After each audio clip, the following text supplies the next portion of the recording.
বিমস্টেকের যে শীর্ষ সম্মেলনটা হলো সেখানে শেষ পর্যন্ত সকল সন্দেহ সকল রকম দ্বিধাদ্বন্দ্ব অতিক্রম করে আমরা দেখলাম যে প্রধান উপদেষ্টা ডক্টর মোহাম্মদ ইউনূসের সঙ্গে ভারতের প্রধানমন্ত্রী নরেন্দ্র মোদীর একটা বৈঠক হয়েছে। 30 মিনিটের বৈঠক। 30 মিনিটে অনেক কথা বলা যায় এবং শীর্ষ পর্যায়ে 30 মিনিটের বৈঠক কিন্তু অনেক বড় বৈঠক। অথচ এই বৈঠকটা যে হবে তা এক সপ্তাহ আগেও কিন্তু টের পাওয়া যাচ্ছিল না। 21 তারিখে ভারতের পররাষ্ট্র মন্ত্রণালয়ের যে মুখপাত্র মিস্টার জয়সওয়াল কিন্তু বলেছিলেন যে এ ধরনের কোনো মিটিংয়ের ব্যাপারে তার কাছে কোনো আপডেট নেই। কূটনৈতিক ভাষা এভাবেই বলে যে আমার কাছে কোনো আপডেট নেই। তারপরে এক সপ্তাহ পার হয়ে গেছে, কোনো নতুন আপডেট পাওয়া যায়নি। বাংলাদেশ যে বৈঠক করার জন্য চেষ্টা করছে সেটা আমরা জানি। আমাদের পত্রপত্রিকা আমাদের কূটনীতিবিদরা বহুবার বলেছেন তারা চেষ্টা করছিলেন একটা বৈঠক যাতে হয়। বৈঠক একটা প্রয়োজন ছিল, কিন্তু প্রয়োজন ছিল এই কারণে যে ডক্টর ইউনূস দায়িত্ব নিয়েছেন সরকারের প্রায় 8 মাস। এই 8 মাসে যেটা প্রতিবেশী রাষ্ট্র ডক্টর ইউনূসের সঙ্গে নরেন্দ্র মোদীর একবারের জন্য কোনো বৈঠক হয়নি। বরঞ্চ আমরা দেখেছি যে নববর্ষে ইংরেজি নববর্ষের শুভেচ্ছা নরেন্দ্র মোদীর পক্ষ থেকে এসেছে 27 দিন পর। ঈদের শুভেচ্ছা অবশ্য সঙ্গে সঙ্গে পেয়েছি আমরা। তো এগুলো থেকে বোঝা যাচ্ছিল যে শুরুতে যতটা তারা আমাদের ব্যাপারে শক্ত মনোভাব নিয়েছিল বোধহয় কিছুটা চেঞ্জ হচ্ছে। এই চেঞ্জ হওয়ার পিছনে কী কারণ থাকতে পারে? চীনের সফর, এটা হতে পারে, হয়তো এটা একটা প্রেশার ছিল, অথবা পাকিস্তানের প্রধানমন্ত্রী ডক্টর ইউনূসের সঙ্গে ফোনে আলাপ করেছেন, এটাও একটা প্রেশার হতে পারে। হয়তো মোদী ভেবেছে যে তাহলে কি বাংলাদেশ তার হাত থেকে চলে যাচ্ছে কিনা, চীন অথবা পাকিস্তানের দিকে ঝুঁকছে কিনা, এই ঝুঁকিটা তারা নিবে কিনা, এটাও হতে পারে।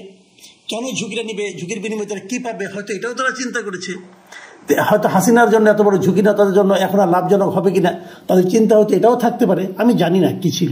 কিন্তু এই ধরনের চিন্তা ভাবনা কিন্তু আমাদের মতো মানুষের মনে আসে যে যেখানে গত 7 দিনে একটা কথাও হলো না। এমনকি আপনারা দেখবেন, নিশ্চয়ই যে ছবি দেখেছেন আপনারা, যে ব্যাংকক যাওয়ার পর 3 তারিখে মানে 3 এপ্রিল যখন নাকি নৈশভোজ হয় সেখানে মোদী এবং ডক্টর ইউনূস কিন্তু পাশাপাশি বসেছিলেন। কিন্তু পাশাপাশি বসলেও দুজন লোক পাশাপাশি বসলে তাদের যেমন মুখের ভাব থাকে পরস্পরের দিকে একটা আন্তরিকতা ভাব, তা কিন্তু দেখা যায়নি। বরং দুজনেই মুখ চোখ একদম শক্ত করে বসেছিলেন।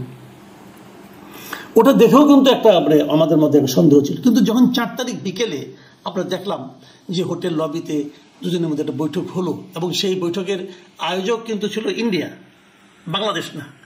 ইন্ডিয়ার আয়োজন করে তারা অপেক্ষা করছিল, সেখানে মোদীর সঙ্গে জয়শঙ্কর ছিলেন তাদের পররাষ্ট্রমন্ত্রী এবং অজিত দোভাল ছিলেন। মানে ভারতের, আমি তো মনে করি যে এর চেয়ে উচ্চ পর্যায়ের বৈঠক আর হতে পারে না। তারা সবাই ছিলেন। বাংলাদেশের পক্ষে দেখলাম ইউনূস সাহেব একাই গেলেন এবং একা যে উনি যখন দেখলাম অনেকক্ষণ ধরে তারা করমর্দন করলেন এবং বসলেন। আমি একটা জিনিস খেয়াল করলাম যে বসার পর দেখলাম ডক্টর ইউনূসের হাতে বেশ কয়েকটা কাগজ, মানে উনি কিন্তু নোট করে নিয়ে গেছিলেন যে কি কি বলতে চান, কি কি শুনতে চান এবং কোন প্রশ্নের কি জবাব দিতে চান, আমার ধারণা।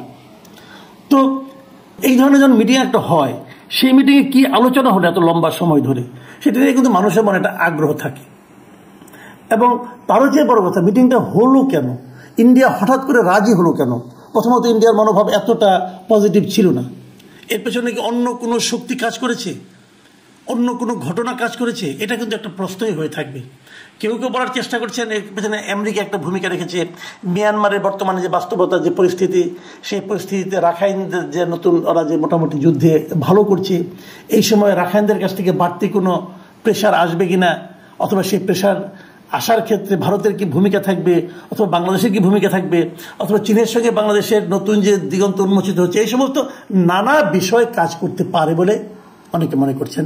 এবং সেই কাজগুলো প্রেশারটা হয়তো বা আমেরিকার পক্ষ থেকে আসতে পারে, আমেরিকার গোয়েন্দা সংস্থাদের পক্ষ থেকে আসতে পারে, এরকম ধারণা অনেকে করছেন।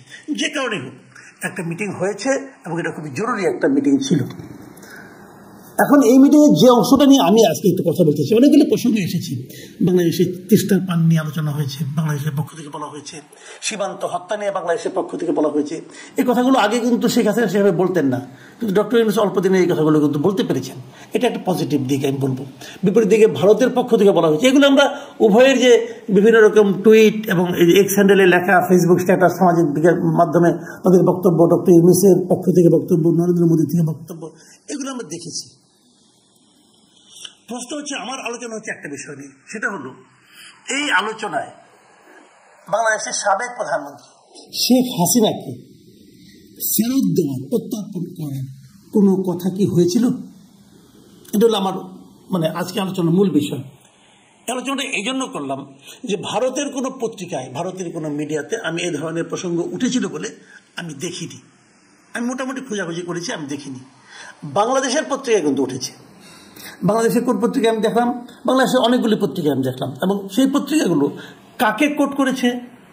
প্রধান উপদেষ্টার যে প্রেস সেক্রেটারি শফিকুল আলম, তাকে উদ্ধৃত করে তারা বলেছে যে তারা নাকি শেখ হাসিনাকে ফেরত দেওয়ার জন্য ডক্টর ইউনূস নাকি ভারতকে বলেছেন।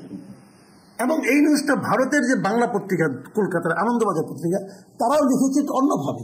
তারা কি করেছে, আমাদের প্রথম আলো পত্রিকাকে কোট করে, প্রথম আলো যে শফিকুল আলমকে উদ্ধৃতি করে কথাটা বলেছেন, সেই কথাটা বলে তারা এটাকে উদ্ধৃত করেছে। এবং সেখানে লিখেছে, আপনার পত্রিকা সেও আপনারা দেখেন, ভারতে আশ্রয় নেওয়া হাসিনাকে প্রত্যর্পণ নিয়ে আলোচনা হয়েছে মোদি ইউনূসের দাবি বাংলাদেশের। বাংলাদেশ দাবি করছে এই ধরনের আলোচনা হয়েছে, ভারত কিন্তু বলছে না কোথাও। এবং সেই নিউজের ভেতরে বলা হয়েছে, ব্যাংককে নরেন্দ্র মোদীর সঙ্গে বৈঠকে বাংলাদেশের অন্তর্বর্তী সরকারের প্রধান উপদেষ্টা মোহাম্মদ ইউনূস ক্ষমতাচ্যুত প্রধানমন্ত্রী শেখ হাসিনাকে প্রত্যর্পণের বিষয়টি উত্থাপন করেছেন। শুক্রবার এই দাবি করেছেন ইউনূসের প্রেস সচিব শফিকুল আলম।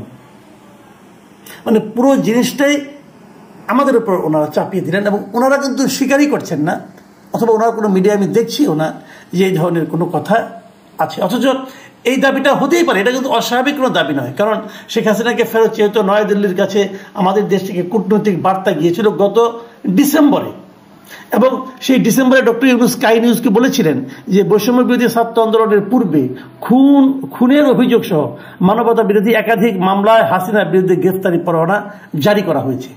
এটা তো উনিও বলেছিলেন। তো তাকে ফেরত দেওয়ার জন্য কূটনৈতিক বার্তার পাশাপাশি ডক্টর ইউনূস মোদীকেও বলেছেন কিনা, এই বিষয়টা জানার ব্যাপারে বাংলাদেশের মানুষের একটা আগ্রহ আছে। হয়তো সেই আগ্রহ মেটাতে যে শফিকুল আলম এই কথাটা বলেছেন। এখন শফিকুল আলম যে কথাটা বলেছেন সেটা আদৌ ঘটেছে, তার সপক্ষে ভারতীয় মিডিয়ার অথবা ভারতের কূটনীতিবিদদের কোনো ধরনের কথা পাওয়া যাচ্ছে না। আমি অন্তত পাইনি, হয়তো আছে, আমি জানি না। আমি এখন এই জায়গা থেকে একটু শিফট করে বলি, সেটা হলো যে এই দাবি যদি করেও থাকেন, তাহলেও কি আপনারা কি আশা করেন যে ভারত শেখ হাসিনাকে ফেরত পাঠাবে? কেন আশা করেন, কেন আশা করেন না? এইটা কিন্তু আপনারা নিজেকে জিজ্ঞাসা করেন। আমি কিন্তু আশাবাদী নই। আমি আশাবাদী নই কেন? দেখেন, ভারতের সঙ্গে আমাদের কিন্তু একটা প্রত্যর্পণ চুক্তি আছে। আমাদের কোনো বন্দী ওখানে থাকলে, আমাদের কোনো অপরাধী যার বিরুদ্ধে মামলা আছে, সে ভারতে থাকলে তারা আমাদেরকে ফেরত দিতে বাধ্য। ওই চুক্তি অনুযায়ী আমরাও ওরকম থাকলে তাদেরকে ফেরত দিতে বাধ্য। কিন্তু সেই ক্ষেত্রে হাসিনার ক্ষেত্রে ভারত কি অজুহাতটা নিতে পারে? হাসিনাকে যে ভারত ফেরত দিতে চায় না, এটা তো বুঝি। কিন্তু না চাইলেও যেহেতু একটা চুক্তি হয়েছে, চুক্তির প্রতি ফেরত দিতে হয়। কি বলতে পারে ভারত যে আমি ফেরত দেব না? বলতে পারে যে চুক্তিতে একটা ক্লজ আছে। সেই ক্লজটা হলো, যদি আশ্রয়দানকারী দেশ মনে করে যে এই লোককে ওই দেশে ফেরত পাঠালে নিজ দেশে যে এই ব্যক্তি রাজনৈতিক প্রতিহিংসার শিকার হতে পারে, যদি উনি মনে করে, তাহলে তারা নাও দিতে পারে। এই ক্লজটা কিন্তু আছে। সেই কাজটা কিন্তু আমরা করে ফেলেছি। এখন যদি ভারত বলে যে আমরা যাকে ফেরত দেবো সেটা রাজনৈতিক প্রতিহিংসার শিকার হবে, এবং রাজনৈতিক প্রতিহিংসার শিকারের মতো ঘটনা তো আমরা ঘটিয়ে চলেছি। এবং সবচেয়ে বড় ঘটনাটা ঘটেছে ৩২ নম্বর ভাঙার মাধ্যমে।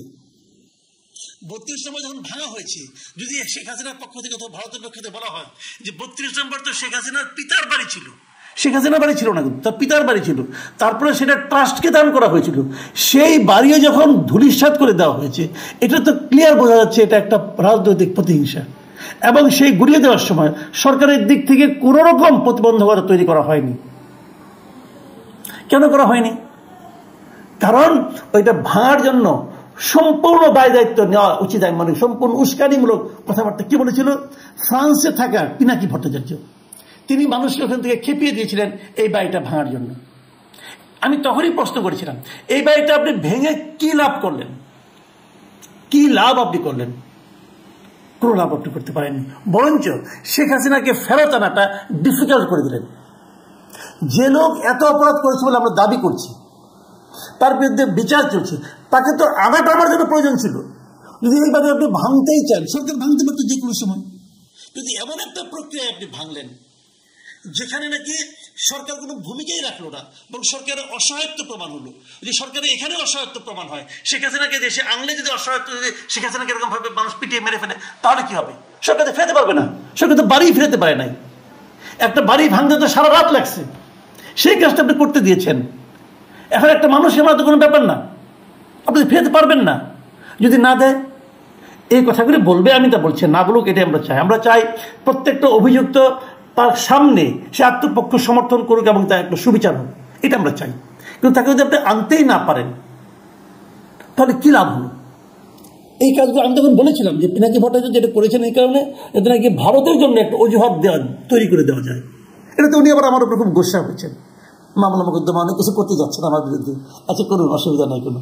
কিন্তু আপনি পিনাকি ভট্টাচার্যকে আমি বলি, ভাই আপনি যেভাবে বলেন, আপনি এমপি ভারতীয় কথা বলতে যেভাবে বলেন, আপনি বুকে হাত দিয়ে একবার বলেন তো, আপনার এই কাজটা কি আলটিমেটলি ভারতের পক্ষে যায়নি?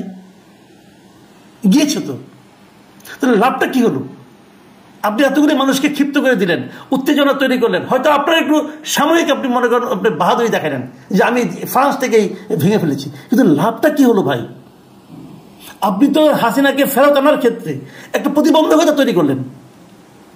আন্তর্জাতিক বিশ্ব, আন্তর্জাতিক আইন কানুন, নিয়ম কানুন, ওটা তো আপনার এই ইমোশনাল কথাবার্তা শুনে তবে তারা সিদ্ধান্ত নেবে না। কি লাভ করলেন আপনি বলেন? আমি আপনাকে শ্রদ্ধা করি, আপনি প্রচুর পড়াশোনা করা লোক, জ্ঞানী লোক, সেটা শ্রদ্ধাই করি আপনাকে, কিন্তু এই কাজটা আপনি কি করলেন ভাই বলেন? এখন ভারত তো এই কথা বলছে না, আমাদের শফিকুল আলম সাহেব বলতেছে। কারণ শফিকুল আলম সাহেব কেন বলতেছে? কারণ আমাদের মাস পিপলের সেন্টিমেন্ট তো এটা, আমরা তো প্রত্যেকটা অপরাধীকে দেশে আনতে চাই, এনে বিচার করতে চাই, আমরা তো এই জিনিসটা চাই। সবাইকে বলবো ভাই, যাই করেন ঠান্ডা মাথায় করেন। সাময়িক উত্তেজনা, সাময়িক জনপ্রিয়তা অনেক সময় জাতীয় ক্ষেত্রে বড় ধরনের সমস্যা তৈরি করতে পারে, সেদিকে একটু খেয়াল রাখবেন।